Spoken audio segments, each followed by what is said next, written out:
Hey, good evening, everyone. It is John C. Morley here, serial entrepreneur. I have some great news for you guys tonight. You are here with me on IFYL, Inspirations for Your Life podcast, but I have some great news. Actually, we started today with all the episodes, starting with yesterday. So we're starting it with today because it's 24 hours from when the episode first airs. That we are transcribing and putting it into an SRT file so that when you play the episode back, you'll be able to actually, on the podcast, you'll be able to actually see the words transcribed for you as titles on the screen when you go to our actual audio podcast. So that's really, really cool. Real excited for that. So, ladies and gentlemen, really appreciate you being here. If you're new here, grab your smartphone for me and just launch that camera app. Point over the QR code like so. Touch the yellow ellipse, which will get you over to my link tree just as easy as that. If you are not watching, but you're only listening, then go to believemeachieve.com for more of my amazing, inspiring creations. All right, let's get right into the show. But before I do that, I want to say thank you to you, whether you're here at 10:50 at night, 10:50 in the morning, 12 noon, 12 midnight, 3 a.m., 3 p.m. I really appreciate you being here. And let's just get right on with our show. All right, ladies and gentlemen, here it is. Our master topic for tonight is From Training Wheels to Triumph, Series 2, Show 38, Episode number 4. Yeah, Episode number 4. So, I know you've been thinking a lot about this bicycle example that I shared with you about, how you ride a bike. But tonight, we're going to get into two other points that are really important. And that's called facing fear and overcoming it. When you are learning to ride a bike for the first time, it could be fearful. Maybe you're learning to do something for the first time in your life, and you're on the fence about it. You're nervous. You don't know if you're going to do it right, or you're just scared because you don't know what the outcome's going to be. And it's going to be different than what you're used to. And that's something you're afraid of. So when you're not afraid to fail, and you do fail, you pick yourself up. So the first time you failed when you were on the bike, you actually found it to be very traumatic. The second time you failed, you went a little further, but you actually didn't have that same response. You're like, okay, I fell, and this time I had a little bit of blood, but it wasn't as bad as the first time where I need all kinds of first aid from my parents or guardians. And you realized that the second time, okay, I had a little bit of blood, it wasn't that bad, and it kind of stopped. And then you kind of just dusted yourself off, and you got up again, and you rode. And this time when you fell, the third time, it was your last time you fell, you didn't have that whole drama going on in your head because you just let the fall happen, right? You faced the fear and you did it anyway. Now, I know that sounds like something that a lot of people, don't want to do. Not because they can't. It's usually because they're afraid of what's going to happen in their life. That's usually the reason. They are completely afraid of what is going to transpire in their life. So, riding a bike takes some courage. If you've never spoken before, let's say an audience, you might be nervous, and that requires some courage. I know the first time that I got up and I spoke before an audience, I was actually in second grade. And I recited a poem. A poem right now that I'm actually going to read to you because I think it kind of commemorates a pretty interesting moment. And the poem I'm going to read to you is one I read in second grade. And this poem was one that I didn't realize would have such a big impact on my life. But you know what? It does. The poem is Trees by Joyce Kilmer. Okay? And I'm going to read this to you.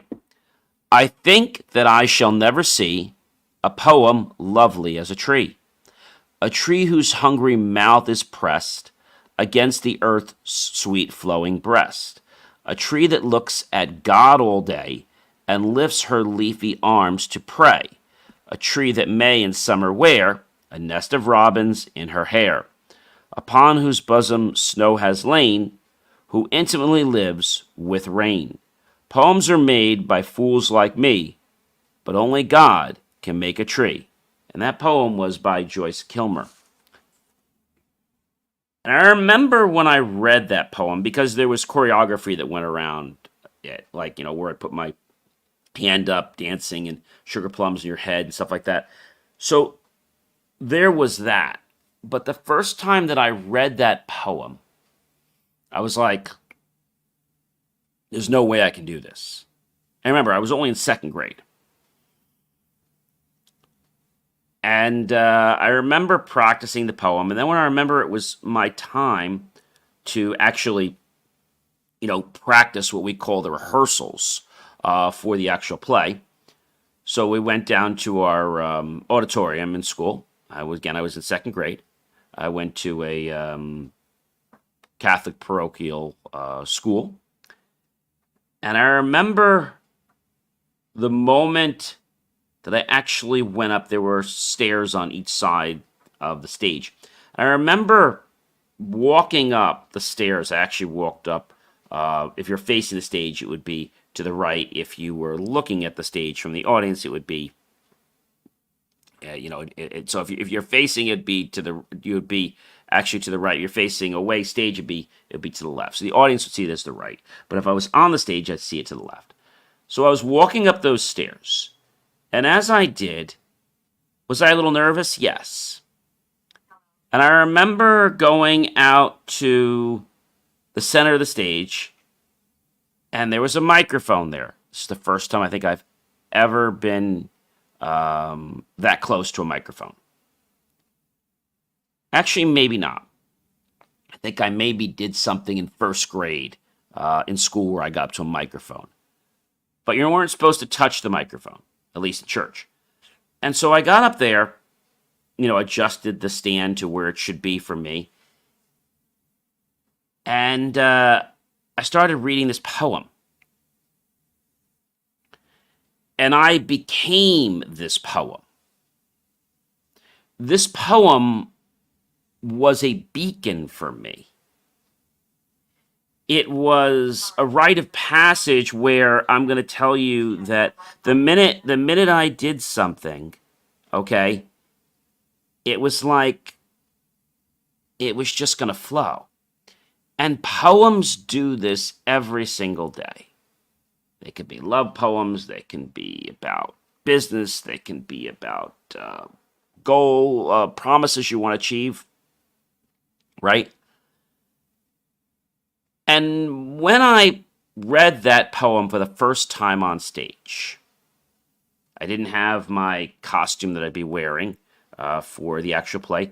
I had, at that time, it was a uniform. I had blue, dark slacks, they call them navy blue. I had a light blue button-down shirt, okay, very, very light. And then I had this tie, and the tie was a clip-on up until I got into, I think it was fifth or sixth grade, then I learned to tie a real tie. But my point is that I was in a uniform.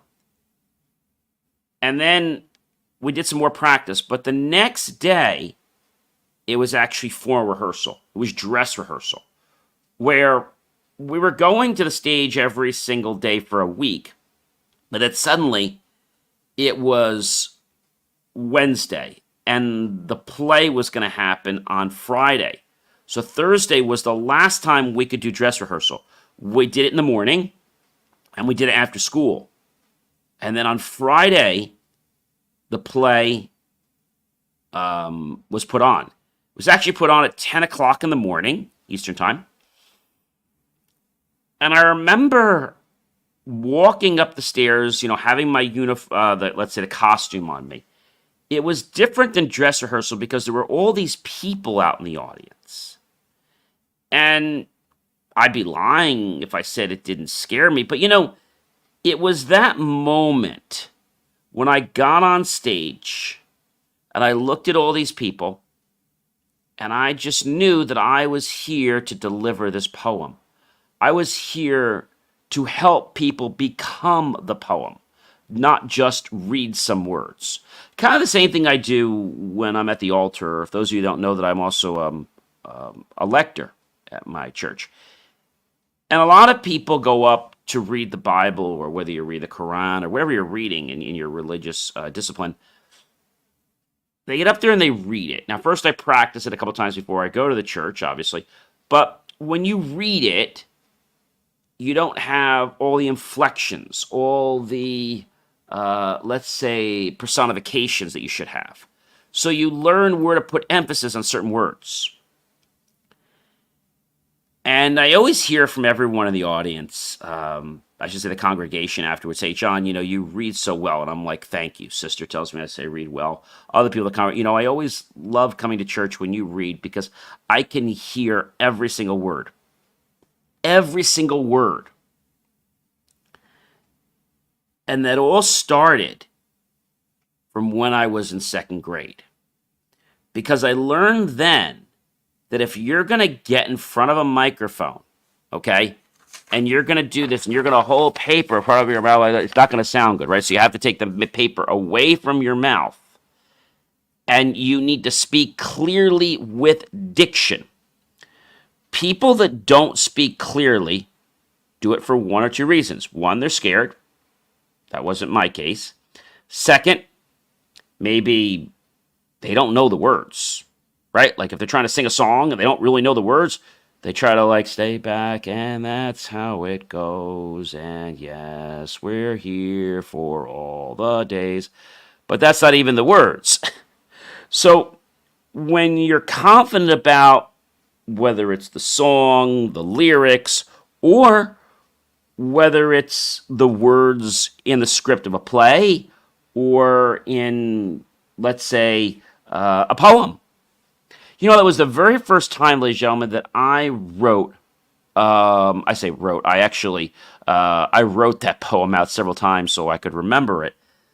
But it was the first time that I got before an audience where I was doing a lot more than just getting up and, let's say, reading a prayer of the faithful. Now, reading of the prayer of the faithful was very easy because you just got up there and said, when it was my turn, I would get up with my little piece of paper, and I was like, for all the men and women in our congregation and all those traveling throughout the holiday season, that they may be safe and enjoy the time they spend with our families. Let us pray to the Lord. And then I raise my hand, and then they say, Lord, hear our prayer. When you read a poem, it's different. When you read something for a play, it's different. But you have to get that confidence. You have to face the fear and do it anyway. Or feel the fear and do it anyway. Because you know what that's going to do, ladies and gentlemen? It's going to help us excel in our personal growth and find new courage. Now, you might say, John, that's impossible. No, it's not. If I didn't take the bull by the horns when I was in second grade, okay, and my dad was speaking publicly as an elected official and at his company, he was speaking all the time. So already, he was somebody that was a great speaker. But I still had to get the confidence mustered up inside of me that I knew that when I got on stage, that not only did I know what I was doing, but I felt good about doing it. And when you feel good about doing something and you're in the actual script or you're in the play, you don't worry about what's out there in the audience. You care about yourself staying in character. Quick story I want to share with you. There was this show that was on TV. I'm trying to remember the name of it. And there was this guy who was the teacher. And it was actually for, I think it was called Fame. You guys remember Fame. So he decided that he was going to hold this, let's call it in character workshop at his apartment. So everyone got, their character, who they are. They're supposed to dress that way, act that way. Well, the interesting thing that was happening, and if you broke character at any time, well, you needed to leave. One person was a British person, another person was a doctor. I mean, they were all different characters. And so there was one person, it was a lady that was by the stove, and she was playing this Western character lady. And so she went to go get the, let's say, the snacks out of the oven. So she goes to get the snacks out of the oven, and she's very close when she touches it.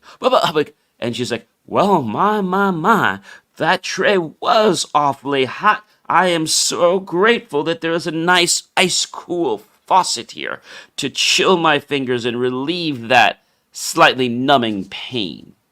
And she stayed in character. See, the goal was to keep people in character, and if they broke character, they had to leave.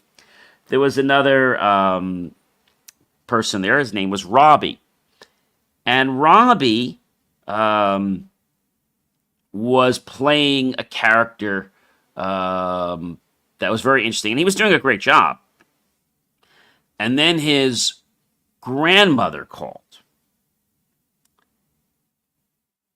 And remember, he's got to stay in character. And so the way he had to speak and what he had to say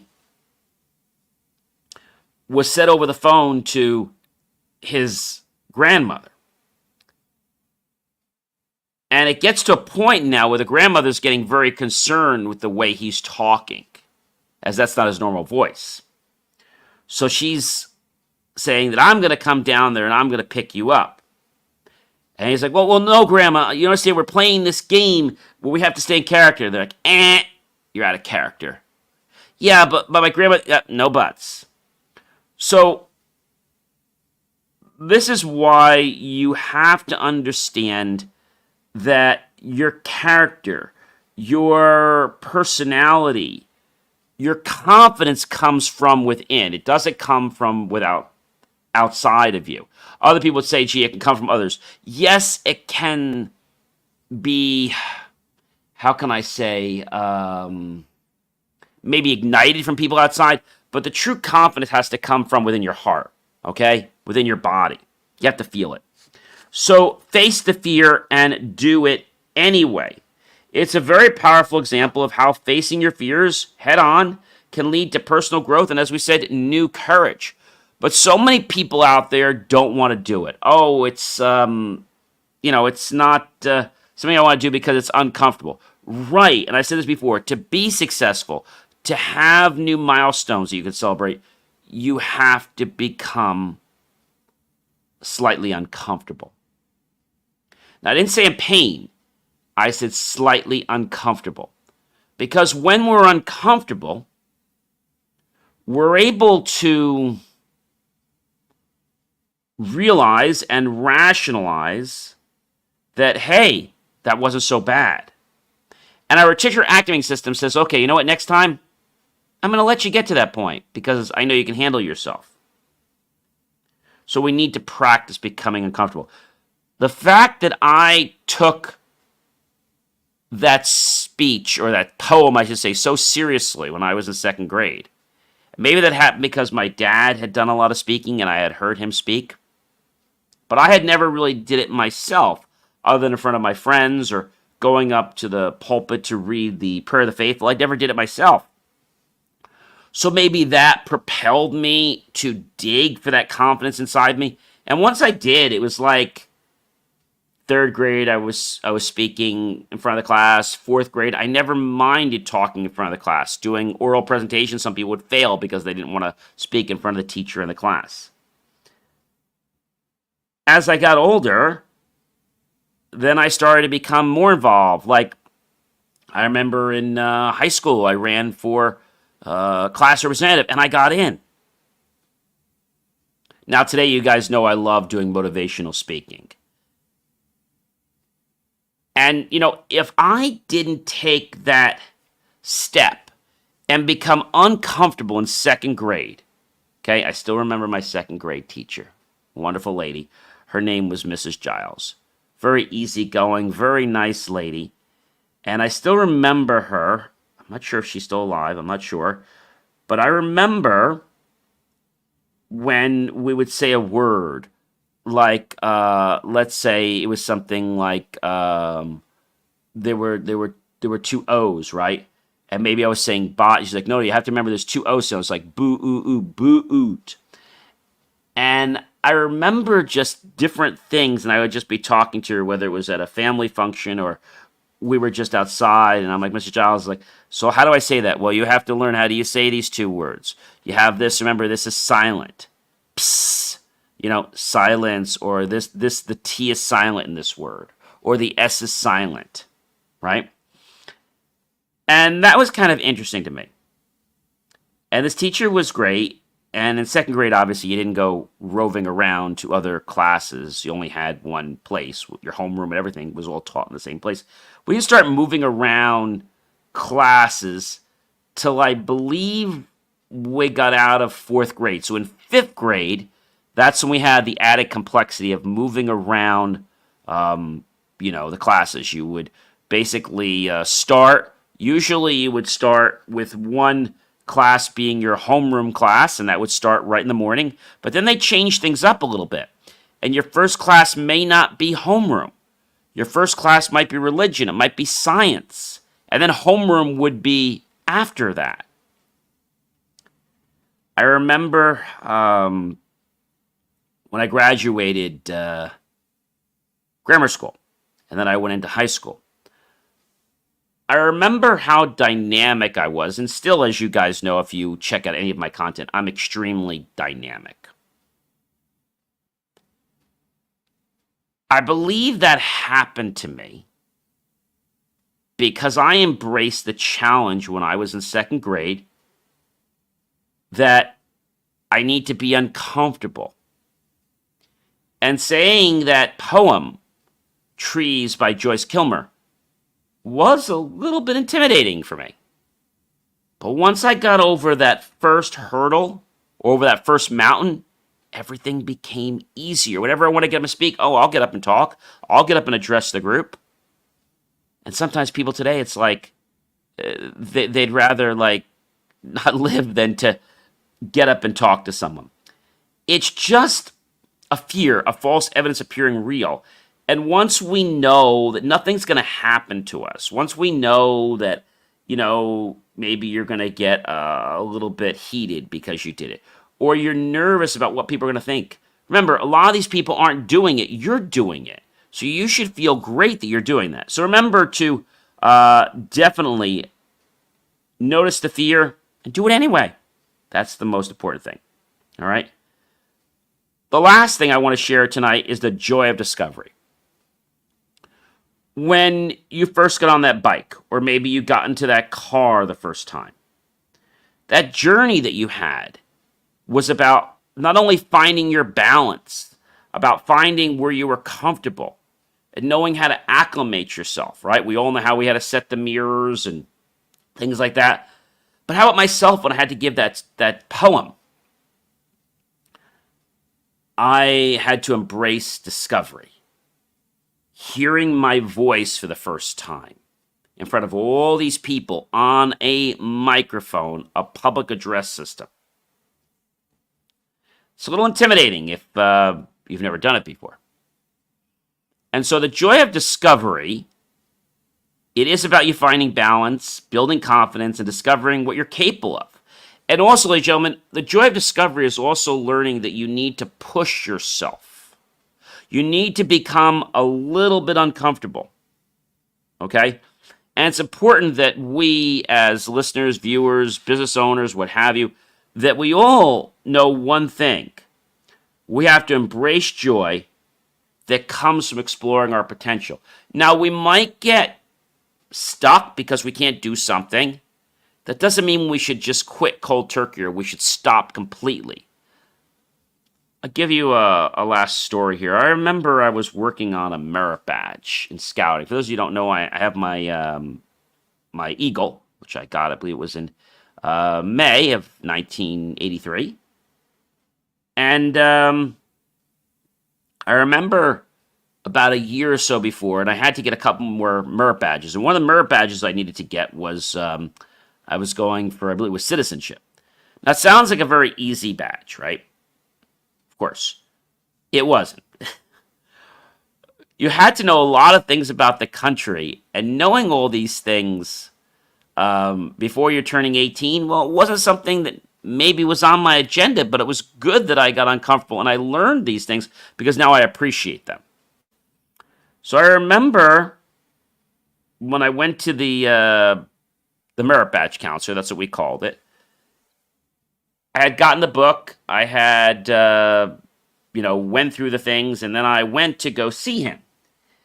And the first time I went to go see him, he's like, John, he's like, you didn't study this. I said, yes, I did, but you don't know it. So it was kind of like a session where it's like, come on, you should know this stuff. He's like, you need to read this book, you need to go through it, and then once you've got through this, then give me a call. If you have questions, definitely reach out to me, but, at least open the book and try, and then come back to me. Well, it was about a month or so later that I came back to him. And I remember him asking me questions. And I also remember that I had all the answers, but there was one question he asked me. And I said, sir, that wasn't in the book. He goes, it wasn't? I said, no, it wasn't in the book, sir. He's like, well, I guess you didn't want to push a little further than what was in the book. I said, I had enough of time trying to memorize and learn all the things about the United States, the Constitution, than trying to go above and beyond. Well, what do you think it is? He asked me a question about something and how the war started, and I was like, I have no idea. That wasn't part of what I needed to know. And he wound up sharing with me what that was and why it was that way, and it actually became interesting. So I think the greatest thing I learned in scouting, well, there's a lot of things I learned, but the greatest thing I learned is that sometimes that merit badge that we saw right there and we wanted, there were some things we had to do to get it, but we might have not been developed enough to get that. So we would have had to practice. We might have had to reach out for help to other scouts or other people like a merit badge counselor, maybe my patrol leader, or maybe my troop master or my assistant scout master. And having that joy of discovery. I remember a real interesting one when I wanted to use my knife to make something. And my parents had got me a knife, and I started using it. And they're like, you have to put that away. I'm like, why? He's like, put that away now, or I'm going to take it from you because you don't have the rights or permission to use a knife. I said, what do you mean I don't have the rights or permission? So he said to me, put the knife away, and I'll go through, what I'm talking about. So I put it away. And he starts telling me, what do you really want to learn how to, use a knife and to use an axe and to be able to make fires? And I said, yes. He says, well, that's all part of something we call totemship. I said, that sounds complicated. He's not really. He said, it's a basic course that I teach, some other people teach, and you get a card. And if you do something wrong, like, you were taking out your knife, and the biggest thing you were doing wrong with the knife is you were holding the knife pointing to me. You should always never point the knife at anyone. And when you close the knife, you didn't close it in the safest manner. So if you do something wrong, first thing someone will ask you to do if they see you, they're like, let me see your totemship card. And they'll take a corner off that totemship card. And then if that happens 3 more times, you lose your totem chip card and you got to go back for a training. So totem chip allows you to be able to make fires, lets you to be able to whittle, okay? And it allows you to be able to use an axe, which is important if you want to make a fire, right? So the joy of discovery was learning a safe way to use my newfound Swiss Army knife that I got as a present. But my family didn't know that I couldn't use it yet. I didn't know I couldn't use it yet. I didn't know that there were a bunch of rules. But now that I embrace that discovery, I have my totem chip card.